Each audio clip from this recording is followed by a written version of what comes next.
Welcome to Influences Podcast. My guest today is Josh Ball, also known as Yoshi. He's been a radio DJ, a wedding DJ, analog musician, MC, and now a teacher. Josh, welcome to the program. Thanks. Good to be here. Thanks.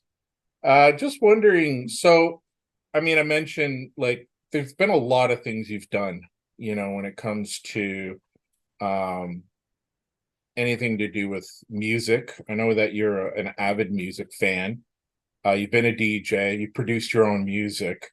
But what I want to know is what's the most rewarding experience out of all that and why?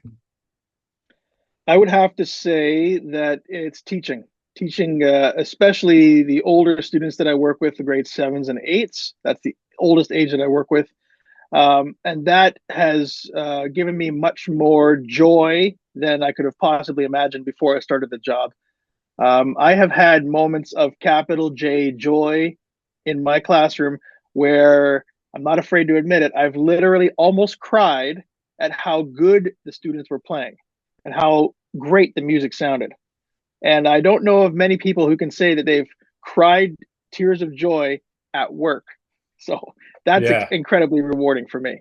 that's fantastic. Because I've seen stuff on YouTube that you've done with your classes and you've entered contests as well. And I think you're probably, if not, one of the best music teachers I've ever seen.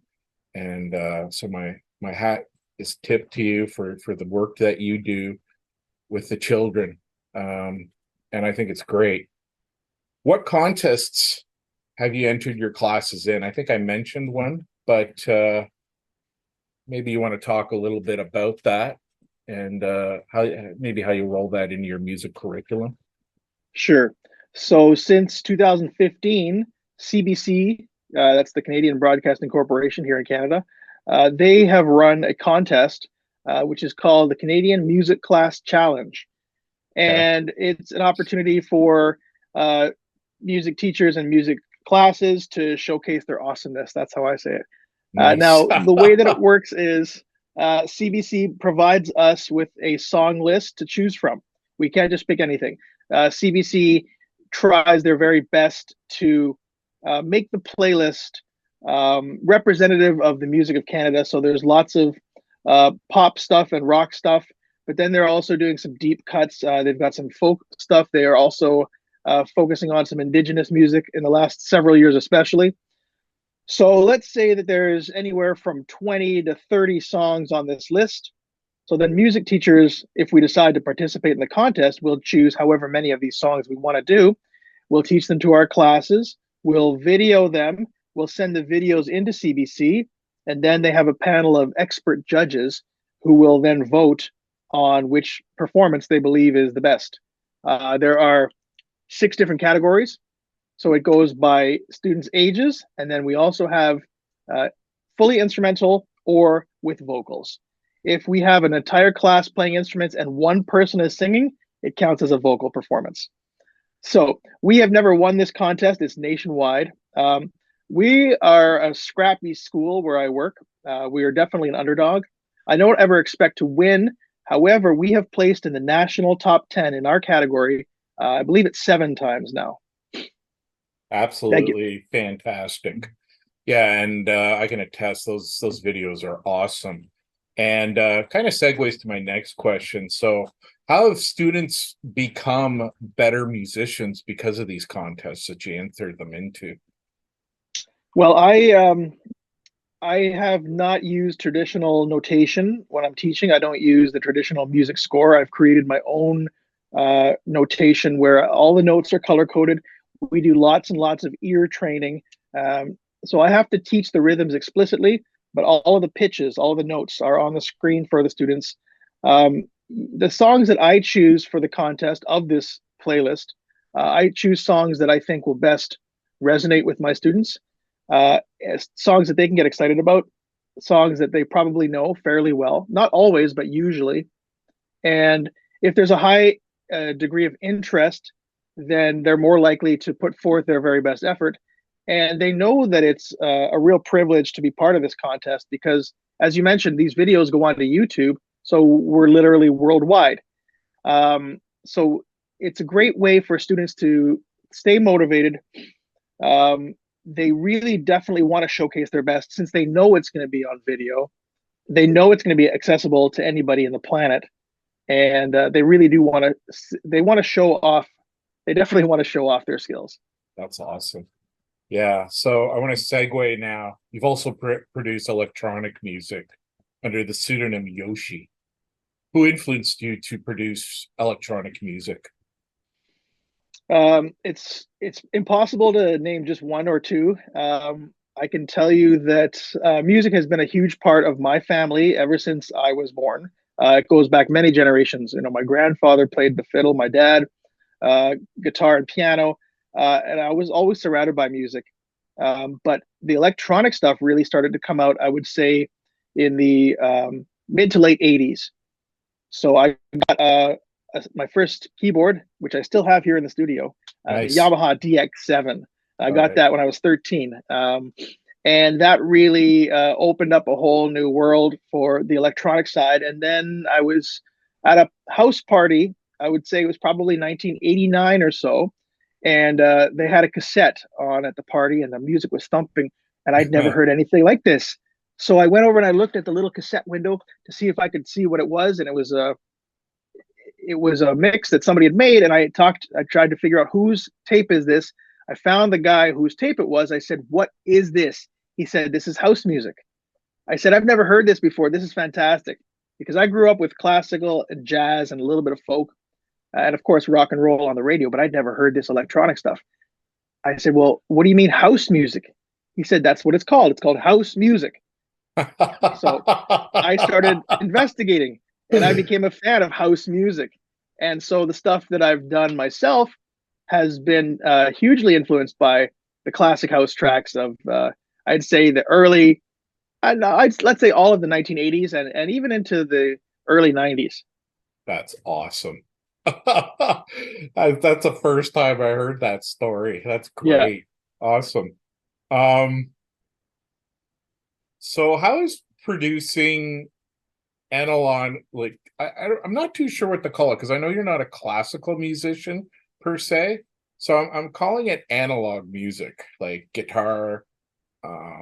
You mentioned jazz. How is that different than producing electronic music? It's quite different because well, let's call it acoustic music. Okay. Acoustic music. Okay, good. I think that might be a better term for it. Yeah, let's do that. When we're doing recording of acoustic instruments, we have to be very aware of the room that we're in. We have to make sure that we have proper miking technique. Um, and when we're working with electronic stuff, we usually don't have to worry about any of that. I mean, I'm in a basement studio right now. I can be as loud as I want with my headphones on, and nobody around me has to hear anything. It's a lot more involved to do a good quality recording of acoustic instruments because again the room plays a huge part in it. We have to have baffles, we have to have proper sound treatment, and with electronic you don't have to worry about that at all. We just plug our instruments directly into the mixing board, and it's in that way it's much easier. I don't know Yeah, if that fully answered your question or not. yeah, no, it did. Especially with the acoustic thing, because being a guy who is electronic music based, I don't think of that kind of stuff when I'm DJing. The only thing I do think about is how well, the speakers are projecting the music throughout the room. That's how I'm looking at acoustics. But when it comes to instruments, yeah, that's totally bang on. Um, with DJing, have you ever thought of going out and playing your own stuff? Your most recent record was Space Martinis, which I love, and I actually used it on a previous podcast for intro music. And I'm just wondering, would you ever think of going out and doing it? I have played as Yoshi. It's been a long time. I've got a couple kids now, so since I've had kids I haven't been playing out much. um, and what I found was that it could have been the venues that I was playing in, but I didn't really find that there was the interest here in Toronto for that kind of music the way that I was doing it. So I performed what's called live PA. And basically, what that means is I've got drum machines and electronic music, and I'm mixing it live, kind of like a DJ would. But when a DJ spins a record, we've got somebody else's creation, and then you can creatively mix into somebody else's creation. Right. What I'm doing with live PA is I'm playing my own creations, but I can remix each individual track. So, for example, I can have just the kick drum up, Yeah. and then I could bring in the snare drum, and I could get rid of the kick, or I could bring everything in and I could take everything away, and I can do that as long as I want to. So I've got two different drum machines which are exactly the same, and I've produced all tracks on one, and then I just copy them over to the second one. So now I'm mixing from one machine to the next, and again, I can go on for as long as I want to. When we're DJing, we're limited by the length of the track that we're working on turntable one, and then also to turntable two. Right. So when I'm working with the drum machines, again, I can just keep it going as long as there's electrical power. Yeah. So having said all that, it's quite a niche performance, let's say, and it definitely is not for everyone. So it's definitely suited more to a lounge type of situation, a smaller venue with good sound. I did that several times. Again, there didn't really seem to be a lot of appetite for it here in Toronto. Right. Unfortunately for me. However, I've found that this music is quite popular pretty much everywhere else in the world outside of North America. Fair enough. Fair enough. So just to end off, what musical projects are you working on now? Can we look forward to anything from Yoshi or even Josh Ball in the realm of either acoustic music or electronic music?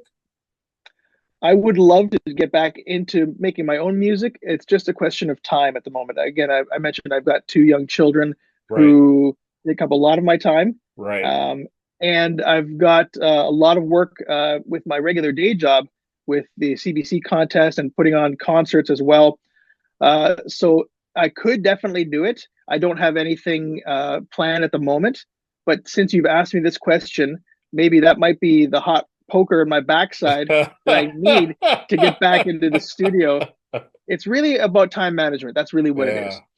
And as I mentioned, with the electronic stuff, I can turn it up as loud as I want. So I wouldn't really have to worry about disturbing my kids. I really don't have a lot of good excuses, to be honest. Yeah, well, you know as well as I do that I know what you mean. So yes, indeed. So Josh, I really appreciate you joining us on the program today on Influences Podcast. Josh Ball, also known as Yoshi. Check out Space Martinis if you're in the lounge. It's an awesome record. Take care. Thank you very much. It's been my pleasure. You have been watching and listening to Influences Podcast.